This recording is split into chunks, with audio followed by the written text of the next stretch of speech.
अस्सलाम अलैकुम नाज़रीन। आज की क़िस्त में हम आपको वो लम्हा दिखाने जा रहे हैं जहां अर्तुगरुल की ज़िंदगी का एक और बड़ा फैसला सामने आता है। कबीले की फ़िज़ा आज अजीब सी है।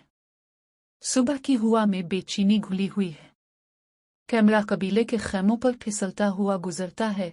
घोड़ों की हुनहुनाहट सुनाई देती है। लोग एक दूसरे से दबी आवाज़ में बातें कर रहे हैं।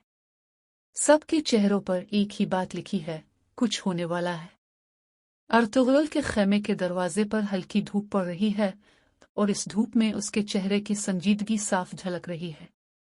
आज वो सिर्फ सिपा सालार नहीं, एक फैसला करने वाला लीडर है। हमा खातून के चेहरे पर गहरी फिक्र साफ झलकती है। वो अर्तुगरुल को खामोशी से देखती हैं, फिर धीरे से कहती हैं, बेटा, एहतियात से।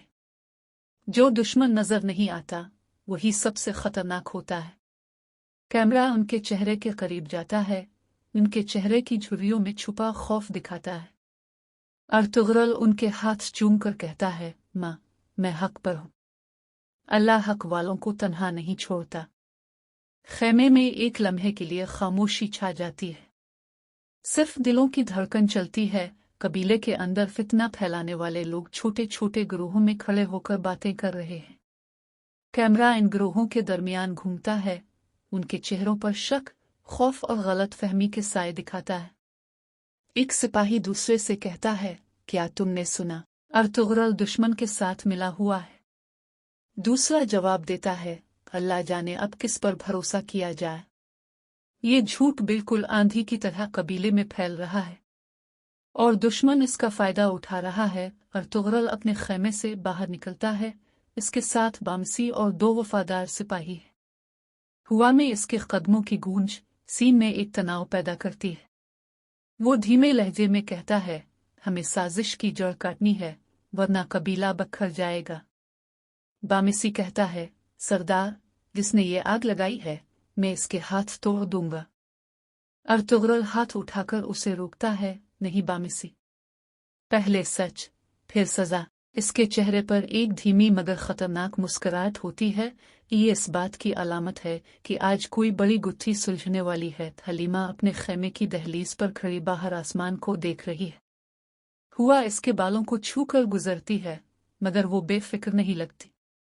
वो आहिस्ता से कहती है, या अल्लाह, अर्तुगरुल के कदमों में बरकत दे, इसे दुश्मन की चालों से महफूज रख।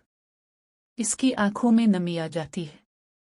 कैमरा आहिस्ता आहिस्ता जूम करता है और नाजरीन उसकी बेबसी और मोहब्बत महसूस करते हैं। अर्तुगरुल इब्न अरबी की खानका में मौजूद है।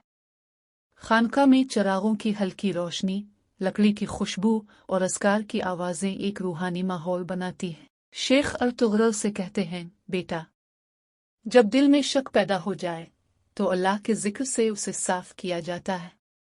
लोगों के दिलों में फैलने वाले शक को खत्म करना भी एक जिहाद है। अर्तुगरुल सर झुकाकर कहता है, मुझे रास्ता दिखा दीजिए शेख। इब्न अरबी जवाब देते हैं, रास्ता दिल की नीयत से खिलता है, तलवार से नहीं। यह मुकालमा अर्तुगरुल की आंखों में एक नई रोशनी जगा देता है। रात का वक्त है। कैमरा दावर से अर्तुगरुल को दिखाता है, जो जलती मशाल लिए कबीले के पीछे मौजूद जंगल के रास्ते देख रहा है।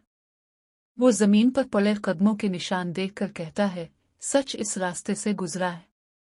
बामिसी तलवार मजबूती से पकड़ता है। एक पता हिलता है। अर्तुगरुल रुक जाता है। खामोशी। फिर एक साया दौड़ता है।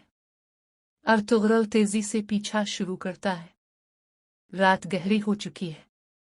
अर्तुगरुल और बामिसी घोड़ों पर सवार खामोशी से जंगल के अंदर मौजूद एक खुफिया मकाम की तरफ बढ़ते हैं। वहां एक शख्स एक अजनबी के साथ बातें कर रहा होता है। चांद की रोशनी में उनके साए लंबे पड़ रहे हैं। दुश्मन कहता है, खबर सच है, अर्तुगरुल कल हमला करने आ रहा है। गद्दार जवाब देता है, हाँ, मैंने सब सुनकर तुम्हें बताया है। ये सुनते ही अर्तुगरुल आगे आ जाता है और तलवार खींचकर चीखता है, गद्दार। दुश्मन भागता है। गद्दार सहम जाता है। सीन क्लाइमेक्स पर पहुंच चुका है। सुबह होती है। कबीले के बीच लोग जमा हैं। अर्तुगरुल सामने खड़ा है। गद्दार बंधा हुआ इसके साथ मौजूद है। अर्तुगरुल बुलंद आवाज में कहता है, आज मैं तुम्हें दिखाऊंगा कि हक की तलवार कैसे बातिल का सर काटती है। सब लोग एक दूसरे को हैरत से देखते हैं। किस्त यहाँ खत्म होती है।